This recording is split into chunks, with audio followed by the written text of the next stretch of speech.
Hello বন্ধুরা, আজ আমি তোমাদের কাছে নতুন একটা রেসিপি নিয়ে এসেছি, বাটার গার্লিক মাশরুম। দেখো, বাটার গার্লিক মাশরুম করতে আমার কী কী লাগছে।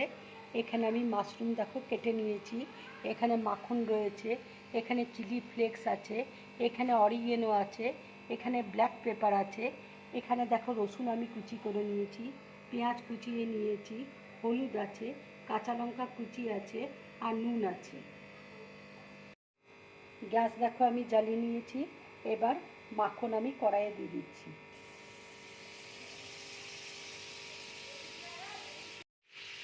মাখনটা দেখো মেল্ট হয়ে গেছে। এবার আমি পেঁয়াজ কুচি দিয়ে দিচ্ছি। এবার দেখো রসুনটা দিয়ে দিচ্ছি।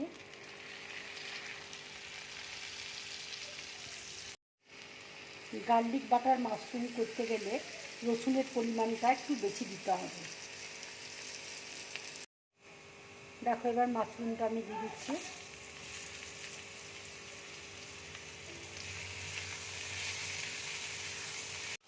এবার দেখো আমি একটু নুন দিয়ে দিচ্ছি, আন্দাজ মতো নুন দিয়ে দিচ্ছি। এবার কাঁচা লঙ্কা দিয়ে দিচ্ছি। এবার একটু আমি হলুদ দিয়ে দিচ্ছি।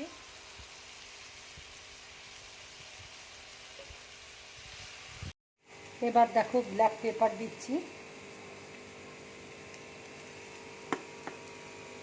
অরিগেনো দিচ্ছি,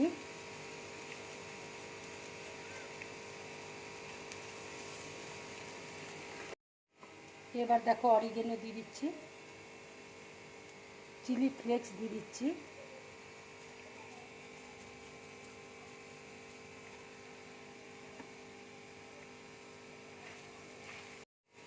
উপর দিয়ে দেখো আমি আরেকটু বাটার দিয়ে দিলাম। দেখো বাটার গার্লিক মাশরুমটা হয়ে গেছে। এবার আমি ধনেপাতা উপর দিয়ে দিয়ে দিচ্ছি। এবার আমি গ্যাসটা অফ করে দিচ্ছি।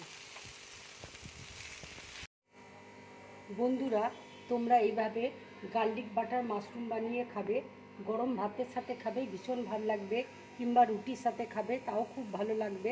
যদি আমার রেসিপিটা তোমাদের ভালো লাগে তাহলে লাইক করবে, শেয়ার করবে, আর ড্রিম ব্লগ চ্যানেলটাকে সাবস্ক্রাইব করবে।